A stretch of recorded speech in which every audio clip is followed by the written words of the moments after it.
혹시 이런 상황을 경험해 보신 적 있습니까? 우리가 어떤 일을 열심히 합니다. 우리가 어떤 일을 열심히 하는데 그 반응이 둘로 갈릴 때가 있어요. 어떤 한쪽에서는요, 정말 잘했다고, 수고하셨다고 이렇게 말하는데, 다른 한쪽에서는 그거 하는 것이 그게 무슨 의미가 있습니까? 차라리 다른 데 쓰지, 다른 곳에 하지, 이렇게 말할 때가 있다라는 거예요. 예를 들어서 요즘 젊은 세대 가운데 가치 소비라는 말이 있어요. 무슨 말이냐? 어떤 사람은요, 이 커피 한 잔에 이 10,000원을 쓰면서도 이건 내가 좋아하는 브랜드, 내가 추구하는 원두, 그 가치에 맞게 맞는 소비야라고 말하는 거죠. 그런데 다른 한 사람은요, 아니 이 돈이면 더 맛있는 밥 한 끼 먹지 왜 커피에 그렇게 돈을 이렇게 쓰느냐, 이렇게 말하는 사람이 있다는 거예요. 허비한다라고 생각하는 거죠. 같은 행동인데 누군가는요 이 가치라고 이야기하고 누군가는 낭비라고 말하는 겁니다. 이 비슷한 이야기를 들은 적이 있어요. 제가 예전에 전도사 시절에 한 노인 권사님 분께서 힘들게 폐지를 모아 돈을 열심히 모아서 한 150만 원을 만든 거예요. 그것을 가지고 담임 목사님께 찾아갑니다. 목사님, 제가 새벽 예배 시대에 음향을 바꾸는 일에 헌금하겠습니다. 그러니까 주위의 사람들이 그 얘기를 듣고 다른 성도들이 이렇게 말린 거죠. 권사님 삶도 넉넉하지 못한데 그 돈이면 생활비에 보태 쓰시지 왜 다른 분들도 있는데 권사님이 그 일에 헌신을 하십니까? 주변의 성도들이 이렇게 말을 하는 거예요. 그런데 그 권사님이 이렇게 말하는 거 아닙니까? 저는 또 일해서 돈 벌면 됩니다. 예배 드리면서 늘 마음에 저게 걸렸는데 그럼 주님께 드리고 싶습니다. 이렇게 이야기한 거죠. 그 노인 권사님께서. 사람들은요 그것을 허비라고 생각했겠지만 하나님은 기뻐하시는 헌신이었다는 사실입니다. 성경에도 이와 비슷한 장면이 나와요. 바로 한나의 이야기죠. 사무엘상 1장 말씀 보십시오. 한나는 오랫동안 어떻게 합니까? 아이가 없어서 수모를 당하잖아요. 눈물로 그리고 하나님 앞에 기도하지 않습니까? 그리고 하나님께서 아들을 주세요. 그 한나에게. 그 아이를 하나님께 또한 드리겠다라고 이 한나는 어떻게 합니까? 서원하죠. 마침내 하나님이 그 아들 사무엘을 주셨을 때 이 한나는 그 아들을 젖을 떼자마자 성전으로 데려가 하나님께 드렸어요. 여러분 한번 상상해 보십시오. 오랜 세월 눈물로 기도하며 얻은 아들 아닙니까? 아주 귀한 아들이죠. 사람의 눈에는 가장 소중한, 가장 붙잡아야 할 존재였어요. 아마 이웃들은 이렇게 말했을 겁니다. 한나야, 그건 허비야. 그렇게 간절히 얻은 아이를 왜 다시 하나님께 바치니? 너도 이제 나이가 많지 않니? 또 아들을 낳을 수 있을지 없을지 알 수 없는데 왜 이런 미련한 짓을 하니? 이렇게 이야기하는 사람도 있었겠죠. 하지만 한나는 믿음으로 결단했습니다. 이 아이는 하나님께 받은 선물이니 하나님께 돌려드리는 것이 당연하다. 이 사람들의 눈에는 낭비처럼 보였지만 하나님의 눈에는요 가장 귀한 헌신이었다라는 사실입니다. 그 결과 사무엘은 이스라엘 역사 속에 하나님의 음성을 듣고 전하는 위대한 선지자가 되었습니다. 이처럼 세상은 자꾸 계산합니다. 남들이 볼 때는 아깝다, 허비다 라고 말하죠. 그러나 믿음으로 주님께 드리는 것은 결코 허비가 아니라 하나님 나라를 이루는 거룩한 헌신이 된다는 것을 잊지 마시기를 바랍니다. 여러분, 우리가 사는 세상은요 늘 이 가치와 낭비 사이에서 평가를 합니다. 그런데 그 기준은 세상의 눈과 하나님의 눈이 다르다라는 것이에요. 세상의 눈에는 허비처럼 보여도 하나님의 눈에는 가장 귀한 순간이다라는 거죠. 오늘 본문은 그런 장면을 보여주고 있잖아요. 한 여인이 옥합을 깨뜨려서 예수님께 향유를 부었어요. 주변에 있던 제자들 말하지 않습니까? 아깝다, 허비다 라고 말했어요. 그렇지만 예수님은 뭐라고 말씀하십니까? 아니다. 이건 나를 위한 아름다운 헌신이다 라고 말씀하고 계십니다. 사랑하는 성도 여러분, 오늘 우리는 이 사건을 통해서 이런 질문을 던져야 합니다. 내 인생은 허비입니까? 헌신입니까? 나는 지금 무엇을 위해 내 삶의 옥합을 깨트리고 있습니까? 세상의 평가에 흔들리지 않고 주님의 눈에 아름다운 헌신으로 살아가기를 주의 이름으로 간절히 소망합니다. 그리고 그렇게 살아가는 길이 무엇인지 우리가 함께 살펴보려고 해요. 첫째, 낭비처럼 보이는 헌신이에요. 이 본문의 여인이 한 일은 아주 단순한 일이잖아요. 그냥 향유를 사용한 거잖아요. 향유를 사용. 단지 그것만이 아니라 이 옥합을 완전히 깨트려 버렸다는 거죠. 뚜껑만 열면 사용할 수 있는 것인데 굳이 깨트렸다는 건 다시는 되돌릴 수 없는 결단을 의미하고 있는 거예요. 다시 담을 수도 없고 아낄 수도 없고 나눠 쓸 수도 없습니다. 이 전부를 단번에 온전히 예수님께 드렸다는 거예요. 이것은 우리 신앙생활을 잘 보여줍니다. 많은 사람들이 신앙생활을 조금은 드리고 조금은 남겨두는 방식으로 하죠. 시간을 조금 드리고 물질을 조금 드리고 마음도 조금 드립니다. 그러나 여인은 그렇게 하지 않았어요. 그는 전부를 깨뜨려 드리는 헌신을 보여주었다는 겁니다. 이 신학적으로도 이 장면은요 깊은 의미가 있어요. 당시 향유는 왕이나 제사장 혹은 장례를 위한 특별한 용도로 쓰였다는 겁니다. 즉 이 여인의 행동은 무의식적으로나마 예수님을 왕으로 제사장으로 또 장차 죽으실 분으로 인정한 행위였다는 거죠. 단순히 사랑의 표현을 넘어서 하나님 나라 구속사 속에 들어간 상징적인 사건이었다는 겁니다. 당시 옥합에 담긴 향유는요 노동자 1년치 연봉에 해당하는 값이었다는 거죠. 오늘날로 치면 수천만 원 혹은 억 단위가 될 수도 있다는 겁니다. 그만큼 아주 귀한 것이죠. 여인은 자기 삶의 가장 소중한 것을 예수님께 드렸다는 거예요. 여러분, 여기서 우리가 질문 하나 던져야 합니다. 나는 내 인생의 가장 귀한 것을 누구에게 드리고 있는가? 라는 것이죠. 사람들은 보통 자기 인생의 옥합을 당연하듯이 자기 자신을 위해 깨트리죠. 더 큰 집을 위해, 더 좋은 자리와 명예를 위해, 또 때로는 자기 만족을 위해. 그러나 이 여인은요 자기 옥합을 오직 주님께 드렸다는 겁니다. 여러분, 사랑은 늘 계산을 뛰어넘습니다. 부모가 자녀를 위해 아낌없이 투자하는 것을 보십시오.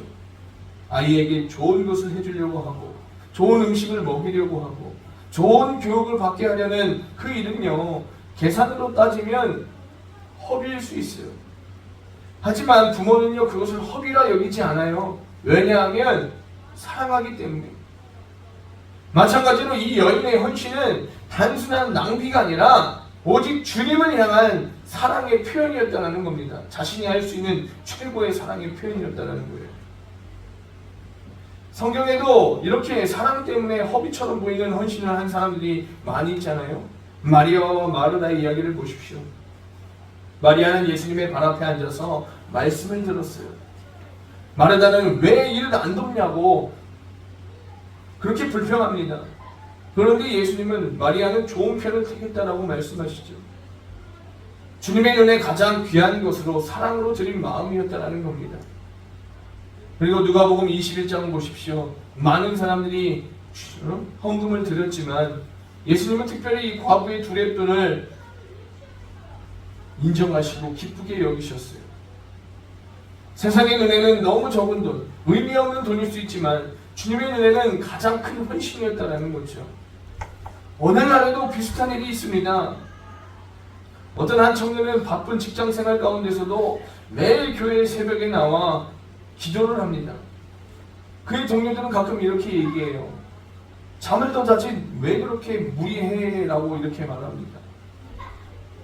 그는 주님께 시간을 드리는 것이 가장 귀한 헌신임을 알고 있다는 거죠. 그리고 어떤 기업가는 사업으로 번 돈 중 상당한 부분을 하나님 나라를 위해 사용해요. 세상은 그에게 미쳤다, 투자해야 할 돈을 왜 헌금하냐라고 그렇게 주변에서 이야기하지만 그는 말합니다. 내가 가진 건 모두 주님이 주신 것이니 주님께 돌려드리는 게 당연하다고 그렇게 고백을 합니다. 얼마나 귀한 헌신입니까? 사랑하는 여러분, 우리의 옥합은 무엇이냐 이 말이에요. 여러분의 시간입니까? 새벽을 깨워드리는 기도, 예배 자리에 앉은 그 시간은요, 세상 사람들에게는요 허비처럼 보일 수 있어요. 왜 굳이 그 시간에 가서 거기 앉아있냐고. 네 자기 개발을 위해 투자하지, 너의 재미를 위해 투자를 하지, 그렇게 이야기하는 거죠. 그러나 하나님께는요 가장 귀한 옥합임을 믿으시길 바랍니다. 여러분의 물질입니까? 세상은 그 돈으로 차라리 더 좋은 곳을 투자하여라, 더 좋은 집을 사라고 말해요. 하지만 하나님은 나를 사랑하여 드린 그 마음이 가장 아름답다라고 말씀하고 계세요. 여러분의 재능과 삶입니까? 주님을 위해 드리는 그 순간, 그것은 허비가 아니라 영원히 남는 헌신이다라는 거죠. 누군가 드린 그 재능 기부를 통해서 어떤 아이가 꿈을 갖고 소망을 갖고 하나님 나라의 위대한 일꾼이 되었다라는 그런 간증의 말도 들리지 않습니까? 중요하다라는 거예요. 이 여인의 옥합은 사랑이 만들어낸 결단이었다라는 것을 잊지 마시기를 바랍니다. 계산하지 않고 따지지 않고 되돌릴 수 없는 현신, 그것이 주님께 드려진 것이다라는 거죠. 근데 요즘 현대인들에게는요 신앙생활도 묻고 따지고 계산하는 신앙생활을 한다는 거예요.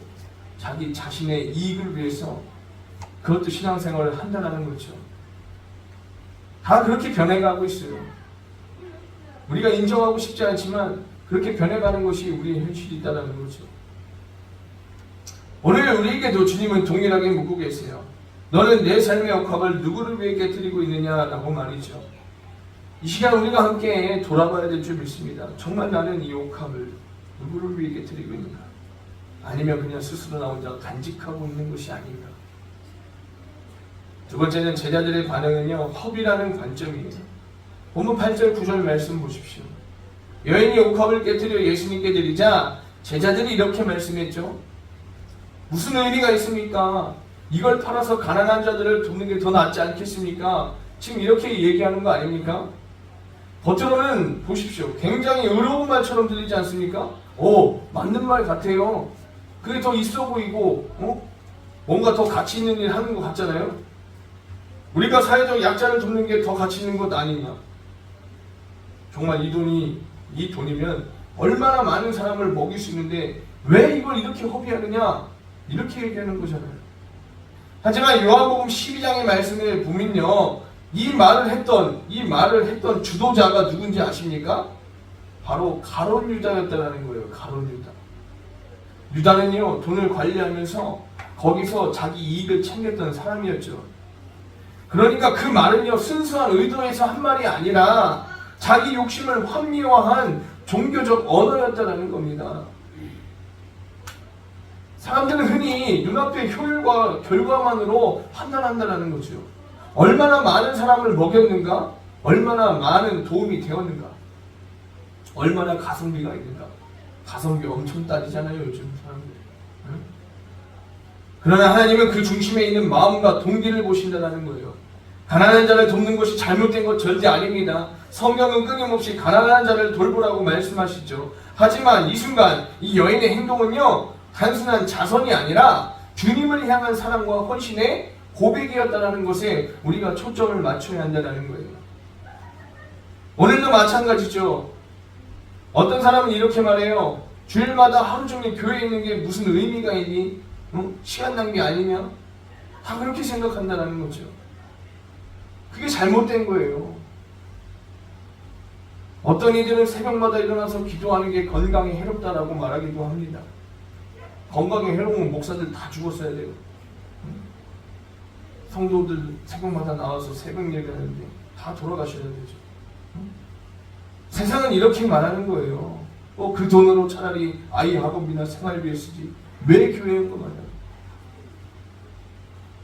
사람들의 눈에는 그 모든 것이 허비처럼 보이는 겁니다. 안 보이니까, 눈에 안 보이니까 허짓하는 것처럼 보이는 거죠. 하지만 주님의 눈에는 그것이 가장 귀한 헌신임을 잊지 마시기를 바랍니다. 요한복음 6장의 어린아이 도시락 하나를 통해서 5,000명을 먹이신 기적의 출발은 한 아이의 도시락이었다는 것이죠. 사람들은 이걸로 뭐가 되겠냐라고 그렇게 생각했겠지만 예수님은 그것으로 기적을 행하셨다는 거예요. 세상의 눈에는 하찮고 허비처럼 보였지만 주님의 손에 들려질 때는 영광이 되었다는 사실을 잊지 마시기를 바랍니다. 다윗이 성전을 건축하기 위하여 준비하여 드린 그 재물을 보시면 역대상 29장에서 다윗은 자기 재산을 아낌없이 성전 건축에 드립니다. 사람들은 왕이 왜 저렇게 다 쏟아붓냐라고 할 수 있겠지만 다윗은 이야기하는 거예요. 내가 즐거이 드린 것은 모든 것이 주께로부터 왔기 때문이다 라고 고백하고 있다는 사실이죠. 주님께서 주신 것이라는 이 믿음의 고백이다라는 거예요. 또한 중국의 선교사 허드슨 테일러라는 선교사님이 있지 않습니까? 예전에 그는 안정된 의사 생활을 내려놓고 중국으로 선교하러 들어간 거예요. 영국 사람들은 너 젊으면 너무 허비한다라고 생각했어요. 그러나 하나님은요, 그의 이 허드슨 테일러의 헌신을 통해서 정말로 중국의 수많은 영혼들을 살리셨다는 겁니다. 사랑하는 성도 여러분, 혹시 우리는 누군가의 헌신을 향해 허비다라고 말하지는 않습니까? 그리고 또 우리의 신앙생활이 세상으로부터 허비다라는 평가를 받고 있지는 않습니까? 여러분, 사람들의 평가가 두렵습니까? 아니면 주님의 평가가 더 소중합니까? 세상이 허비라고 말해도 주님이 아름답다 하시면 그것으로 충분하지 않은 것 아닙니까? 제자들은 여인의 헌신을 허비라 말했어요. 주님은 그 속에서 사랑을 보셨습니다. 오늘 우리에게도 동일한 일이 일어납니다. 세상은 비웃고 비난하죠. 주님은 그 중심을 아시고 기억하신다라는 사실이에요. 그러므로 성도는요, 세상의 기준이 아니라 주님의 기준으로 살아야 될 줄 믿습니다. 그래야 신앙생활이에요. 세상의 기준을 끌고 들어와서 교회에서 그러니까 세상이 자꾸 세속적으로 변하는 거 아닙니까? 묻고 따지고 은혜가 없는 거예요. 그럼 어떻게 돼요? 한두 번 가다가 서로 어떻게 돼요? 세상적 논리를 갖고 와서 가치 판단 따지고 하다가 싸움 나는 거 아닙니까? 싸움 나면 어떻게 돼요? 분열되는 거 아니겠어요? 분열되면 어떻게 돼요? 교회는 망하겠죠. 지금 그런 모양으로 가고 있는 거 아닙니까? 서로 물고 뜯고 싸우고 네 편 내 편 가르고. 그리고 세 번째는 예수님의 해석은 기억될 헌신이다라는 거예요. 제자들은 여인의 행동을 허비라고 했지만 예수님의 해석은 달랐다라고 말씀드렸죠. 예수님은 이렇게 말씀하시는 거죠. 오늘 본문 10절에서 13절 말씀 우리 함께 읽겠습니다. 시작. 예수께서 하시고 그들에게 이르시되 너희가 어찌하여 이 여자를 괴롭게 하느냐 그가 내게 좋은 일을 하였느니라. 가난한 자들은 항상 너희와 함께 있거니와 나는 항상 함께 있지 아니하리라. 이 여자가 내 몸에 이 향유를 부은 것은 내 장례를 위하여 함이니라. 내가 진실로 너희에게 이르노니 온 천하에 어디서든지 이 복음이 전파되는 곳에서는 이 여자가 행한 일도 말하여 그를 기억하리라 하시리라. 아멘. 이 여인의 행동을 두고 예수님은 단호하게 해석하시죠. 사람들이 허비라고 말하지만 주님은 그것을 아주 좋은 일, 아름다운 일이라고 말씀하고 계세요. 여기에 중요한 건요, 헌신의 평가, 기준은 사람들의 시선이 아니라 주님의 시선이다라는 것을 절대 잊으시면 안 됩니다. 우리는 종종 저 사람들이 뭐라고 생각할까? 그런 것을 너무 의식해요. 하지만 주님은 오늘도 말씀하시죠. 나는 내 중심을 본다. 나는 내 헌신을 기억한다라는 겁니다. 근데 사람들은 헌신한다라고 말하면서 옆에서 알아주지 않으면 참 기분 나빠요. 그게 문제다라는 거죠. 세상의 시선을 갖고 와서 자꾸 교회에서 일을 하려고 하니 상처받고 화가 나고 기분이 나쁜 거 아닙니까? 계속. 이 사건은 단순히 개인의 신앙적 행위가 아니라 구속사적인 의미를 담고 있다는 거죠. 예수님은 그가 내 장례를 준비하였다라고 말씀하고 있어요. 여인은 아마 자신이 무슨 일을 하는지 다 알지 못했을 겁니다. 그렇지 않습니까? 예수님이 죽었다가 살아난다고 이야기했는데도 불구하고 믿지를 못한 거예요. 그러면 안 된다고. 베드로는 그냥 말리기만 할 뿐이죠. 이 여인이 알고 했겠습니까? 그러나 성령께서 그 마음을 감동시켜서 결과적으로 예수님이 그 십자가의 죽음을 예비하는 행위가 되었다는 거예요. 다시 말해 작은 사랑의 헌신이 예수님의 구속사와 맞닿는 사건이 된다는 거죠. 얘가 뭘 알아서, 이 여인이 뭘 알아서 한 게 아니라 그냥 예수님 사랑하는 마음이 있었으니까 그 성령께서 감동하시니까 그 행동으로 나타났다는 거죠. 중요한 건 신앙생활 하는데 예수님 사랑하는 마음이 없으면 결국 우리에게는요, 성령이 역사하지 못한다는 거예요. 성령의 역사에도 아무런 능력이 나타나지 않아요. 그리고 주님은 말씀하십니다. 복음이 전파되는 곳마다 이 여인의 일도 말하여 그를 기억하리라 라고 말이죠. 얼마나 놀라운 약속입니까? 그 당시 사람들은 아깝다, 허비다 라고 말할 때 주님은 말씀하시죠. 아니다, 이 일은 복음과 함께 영원히 기억될 것이다 라고 말입니다. 우리가 세상에서 아무리 노력해도 세상 역사책에는요, 이름조차 남기기 어려워요. 그러나 주님 앞에 드린 헌신은 하늘의 역사책에 기록되고 영원히 기억된다는 것을 잊지 마시기를 바랍니다. 우리 한국교회 역사 보십시오. 이름 없는 성도들의 헌신이 오늘 우리가 있는 이 교회를 만들었지 않습니까? 일제강점기 시절에 신사참배를 거부하다 감옥에 갇히고 목숨 잃은 이들의 헌신, 이들이 바보입니까? 생각이 없어서 거부하다가 야, 굳이 그거 거부해야 돼? 요즘 사람들은 이렇게 얘기할 거예요. 그냥 절 한번 하면 뭐 어디가 덧나냐? 그냥 하고 예수 믿으면 되잖아. 그게 아니라는 거죠. 그 사람들 끝까지 나는 주님만 섬기겠다, 주님만 사랑하겠습니다 라는 마음에 굳은 결단이 있었다는 거예요. 그러니까 이 땅의 교회들이 기억되고 우리가 이렇게 예수를 믿을 수 있다는 거죠. 그런 성도들이 있었기 때문에. 근데 지금 우리 성도들은 그런 게 전혀 없어요. 적당히 하고 예수도 적당히 믿고 죽으면 무슨 소용이 있겠어요? 살아있어야죠. 세상은 고집스럽다라고 말할 수 있어요. 너 미련하다 참, 이렇게 이야기할 수 있다고. 그렇지만 하나님은 영원히 기억된 신앙이라고 말씀하고 있다는 거예요. 다른 나라에서도 마찬가지입니다. 북한과 중국의 지하교회 성도들 보십시오. 공산 치하의 믿음을 지킨 이들, 그들이 요즘 바보입니까? 목숨을 내놓고 거기서 숨어서 예배드리고 기도하고 주님을 사랑하기 때문에 그렇게 하는 거예요. 그렇기 때문에 그들이 그렇게 주님 나라를 위해 기도하고 헌신하는 거 아닙니까? 나라와 민족을 위해서. 우리나라 좀 변화시켜달라고.